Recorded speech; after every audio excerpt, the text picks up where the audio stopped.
क्या इंडिया एक master stroke खेल रहा है या फिर एक ऐसा रिस्क ले रहा है जो भारी पड़ सकता है? ईरान को मदद भेजकर इंडिया ने आखिर क्या शुरू कर दिया है? क्या होगा अगर मैं आपको बताऊं कि दुनिया के सबसे खतरनाक जियोपॉलिटिकल माहौल में भारत ने एक ऐसा कदम उठा लिया है जिसे कुछ लोग मास्टर स्ट्रोक कह रहे हैं और कुछ लोग इसे सीधी सीधी खतरनाक गलती मान रहे हैं। सोचिए, एक तरफ मिडिल ईस्ट में हालात पूरी तरह से बेकाबू हो चुके हैं, मिसाइल हमले हो रहे हैं, बड़े बड़े देश आमने सामने खड़े हैं और हर देश अपनी सुरक्षा को लेकर हाई अलर्ट पर है। लेकिन इसी माहौल में भारत ने एक ऐसा फैसला लिया जिसने पूरी दुनिया को चौंका दिया। जब ज्यादातर देश दूरी बनाकर चल रहे थे, भारत ने सीधे ईरान को मेडिकल सप्लाई भेज दी, दवाइयां, लाइफ सेविंग ड्रग्स और जरूरी मेडिकल इक्विपमेंट। पहली नज़र में ये इंसानियत का कदम लगता है, लेकिन जियोपॉलिटिक्स में हर चीज़ उतनी सीधी नहीं होती जितनी दिखती है। सवाल यही है, क्या ये सिर्फ मदद है या इसके पीछे कोई बड़ी रणनीति छिपी हुई है? अब जरा गहराई से समझिए। ईरान इस वक्त किन के खिलाफ खड़ा है?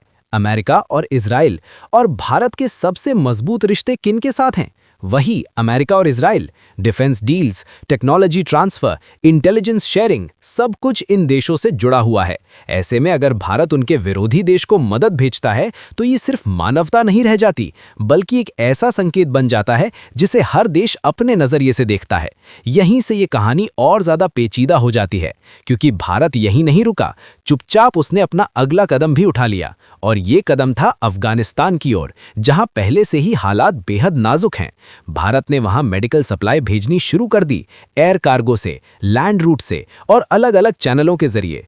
अब सुनने में ये एक पॉजिटिव स्टोरी लगती है, भारत मदद कर रहा है, लोगों की जान बचा रहा है, लेकिन असली खेल इसके पीछे छिपा है। क्योंकि अफगानिस्तान सिर्फ एक जरूरतमंद देश नहीं है, ये एक स्ट्रेटेजिक लोकेशन है जहां पर कंट्रोल और इन्फ्लुएंस बहुत मायने रखता है। और यहीं पर एंट्री होती है पाकिस्तान की।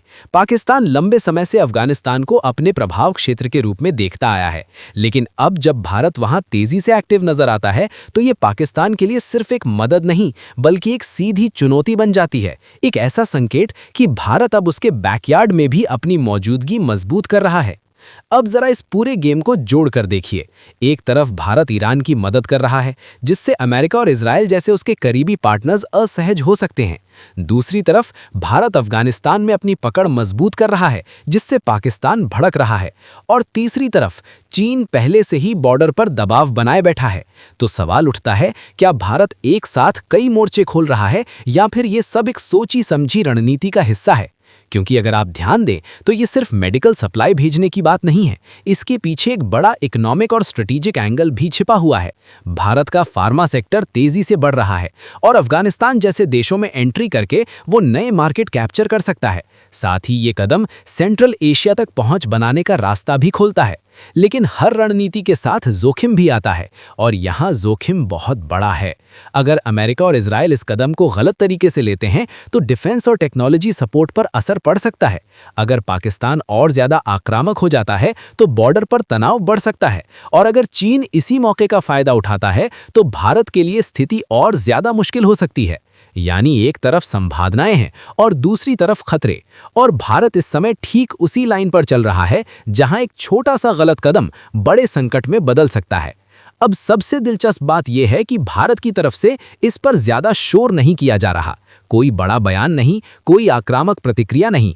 और कई बार यही चुप्पी सबसे बड़ी रणनीति होती है, क्योंकि जब कोई देश शोर नहीं करता तो इसका मतलब ये नहीं कि वो कुछ कर नहीं रहा, बल्कि कई बार इसका मतलब ये होता है कि वो पर्दे के पीछे बहुत बड़ा खेल खेल रहा होता है। तो अब असली सवाल यही है, क्या भारत वाकई एक मास्टर स्ट्रोक खेल रहा है जहां वो बिना लड़ाई के अपना प्रभाव बढ़ा रहा है, या फिर ये एक ऐसा रिस्क है जो आने वाले समय में भारत को कई मुश्किलों में डाल सकता है? क्योंकि आज जो फैसले लिए जा रहे हैं उनका असर सिर्फ आज तक सीमित नहीं रहेगा। आने वाले समय में यही कदम तय करेंगे कि भारत एक मजबूत ग्लोबल प्लेयर बनकर उभरेगा या फिर कई मोर्चों पर एक साथ दबाव झेलने को मजबूर होगा। और यही वजह है कि ये पूरी कहानी सिर्फ एक खबर नहीं है, बल्कि एक बड़ा सवाल है। अगर कल को कोई बड़ा संकट आता है तो कौन भारत के साथ खड़ा होगा और कौन उसके खिलाफ जाएगा? क्या ये दूरदर्शिता है या फिर एक ऐसा दांव जो बहुत भारी पड़ सकता है?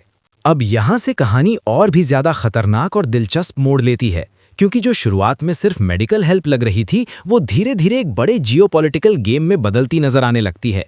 जैसे ही भारत की सप्लाई बिना किसी बड़ी रुकावट के ईरान के रास्ते गुजरने लगी, वैसे ही भारत ने अपने अगले कदम को और तेज कर दिया। अब फोकस पूरी तरह अफगानिस्तान पर शिफ्ट हो चुका था, और यही वो पॉइंट है जहां से असली खेल शुरू होता है।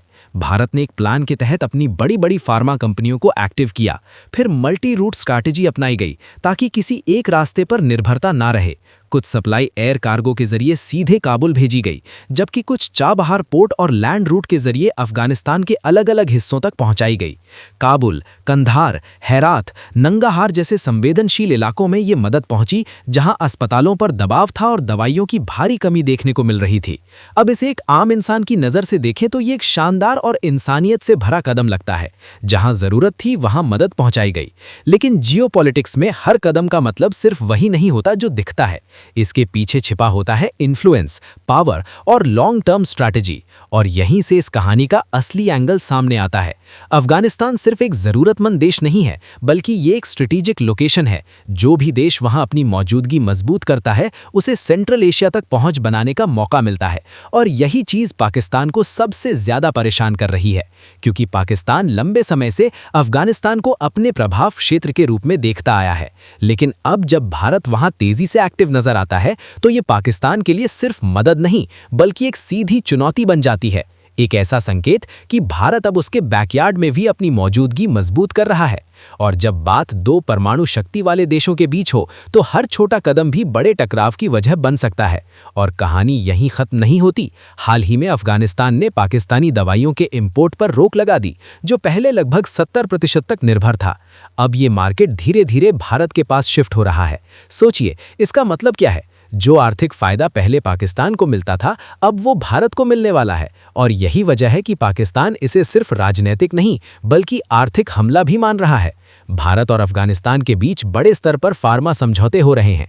भारत वहां सिर्फ दवाइयां नहीं भेज रहा, बल्कि मैन्युफैक्चरिंग सेटअप लगाने की भी योजना बना रहा है।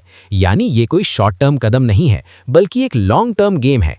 एक ऐसा गेम जिसमें धीरे धीरे पकड़ बनाई जाती है और फिर उसे मजबूत किया जाता है। अब जरा दूसरी तरफ भी नजर डालते हैं। पाकिस्तान पहले से ही भारत के साथ तनाव में है।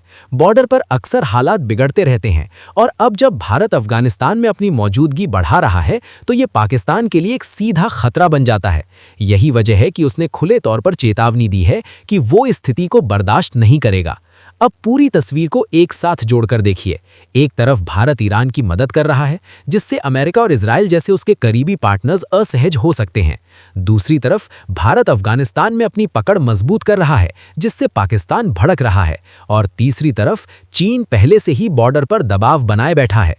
तो सवाल उठता है, क्या भारत एक साथ कई मोर्चे खोल रहा है, या फिर ये सब एक सोची समझी रणनीति का हिस्सा है? क्योंकि अगर आप ध्यान दें तो ये सिर्फ मेडिकल सप्लाई भेजने की बात नहीं है। इसके पीछे एक बड़ा इकोनॉमिक और स्ट्रेटेजिक एंगल भी छिपा हुआ है। भारत का फार्मा सेक्टर तेजी से बढ़ रहा है, और अफगानिस्तान जैसे देशों में एंट्री करके वो नए मार्केट कैप्चर कर सकता है। साथ ही ये कदम सेंट्रल एशिया तक पहुंच बनाने का रास्ता भी खोलता है।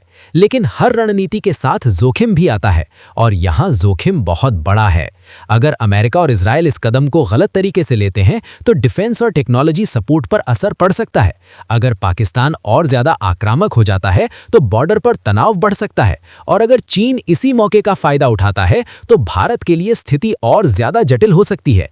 यानी एक तरफ संभावनाएं हैं और दूसरी तरफ खतरे, और भारत इस समय ठीक उसी लाइन पर चल रहा है जहां एक छोटा सा गलत कदम बड़े संकट में बदल सकता है। अब सबसे दिलचस्प बात यह है कि भारत की तरफ से इस पर ज्यादा शोर नहीं किया जा रहा।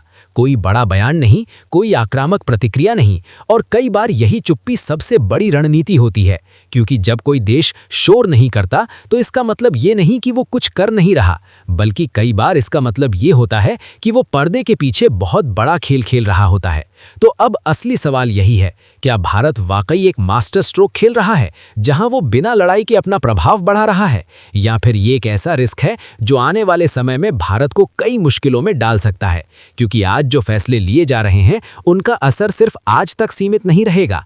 आने वाले समय में यही कदम तय करेंगे कि भारत एक मजबूत ग्लोबल प्लेयर बनकर उभरेगा, या फिर कई मोर्चों पर एक साथ दबाव झेलने को मजबूर होगा। और यही वजह है कि ये पूरी कहानी सिर्फ एक खबर नहीं है, बल्कि एक बड़ा सवाल है। अगर कल को कोई बड़ा संकट आता है तो कौन भारत के साथ खड़ा होगा और कौन उसके खिलाफ जाएगा? क्या ये दूरदर्शिता है या फिर एक ऐसा दांव जो बहुत भारी पड़ सकता है?